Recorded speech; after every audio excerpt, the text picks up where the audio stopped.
Mais sur un autre dossier, quel rôle Abdelaziz Bouteflika a-t-il joué sur la crise algéro-marocaine du Sahara notamment? Alors, sur le Maroc, moi je pense que, comme sur d'autres sujets, Bouteflika a un rapport qui relève, je pèse mes mots, hein, je suis très sérieux, vous voyez, je suis très calme, il n'y a aucune impulsivité dans ce que je dis, qui relève parfois de la psychiatrie.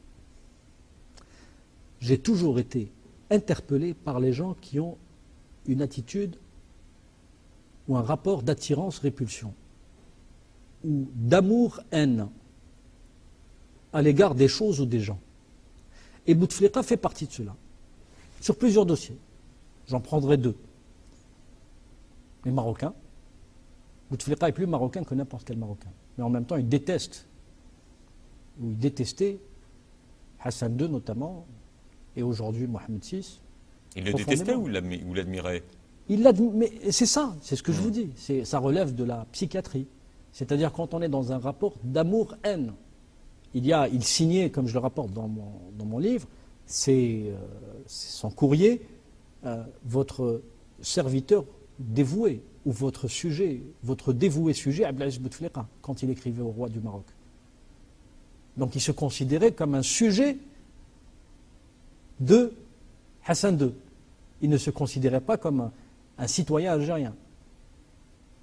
Mais en même temps, il avait un rapport qui s'est d'ailleurs continué, à la fois d'admiration à l'égard de ce roi à peine plus âgé que lui, qui fut sacré au moment où lui aussi accédait aux premières loges de la chose politique. Et il y a, je crois, quelque part, quelque chose que les psychologues et les psychiatres devraient explorer. Puisque cette image que j'ai relatée dans mon livre, où le jour des funérailles de Hassan II, on le voit s'agripper. Ce n'est pas de moi, l'analyse n'est pas de moi, c'est un fin connaisseur à la fois et de Bouteflika et du pouvoir algérien qui m'a, disons, brossé ce tableau. Il me dit, est-ce que vous avez vu le jour où il s'est agrippé au cercueil de Hassan II? Je lui dis oui, parce que c'est effectivement une image qui avait marqué à la fois et les Marocains et les Algériens, vu la tension ambiante qui a perduré depuis l'indépendance. Alors il me dit, ce geste, c'est de la haute voltige diplomatique, à première vue, ce qui est vrai, puisqu'avec un tel geste, on réconcilie quasiment deux pays. On voit un président d'un pays en train carrément de souffrir devant la mort du monarque contre lequel il n'a cessé de mener des offensives et lequel monarque lui rendait bien. Enfin, je veux dire, je ne suis pas en train de prendre parti. Et il m'a dit, oui, mais il y a autre chose. Il y a autre chose de beaucoup plus profond. Il m'a dit, parce que vous ne connaissez pas Bouteflika.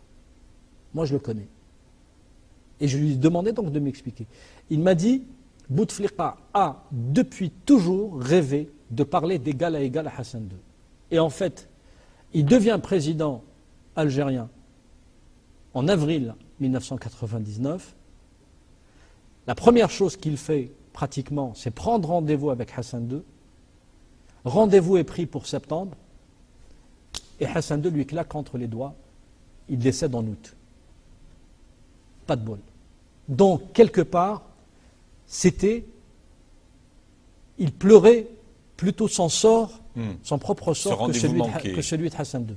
Il pleurait le fait de ce rendez-vous manqué, de cette situation dont il a toujours rêvé et qui n'a pas pu finalement se présenter. Et d'ailleurs, c'est pour ça qu'après, les relations entre lui et le fils, entre lui et Mohamed VI, allaient être détestables, puisqu'il a pris de haut. C'est-à-dire qu'il s'est comporté avec Mohamed VI avec un tel dédain, comme Hassan II s'était comporté avec lui. Le roi du Maroc.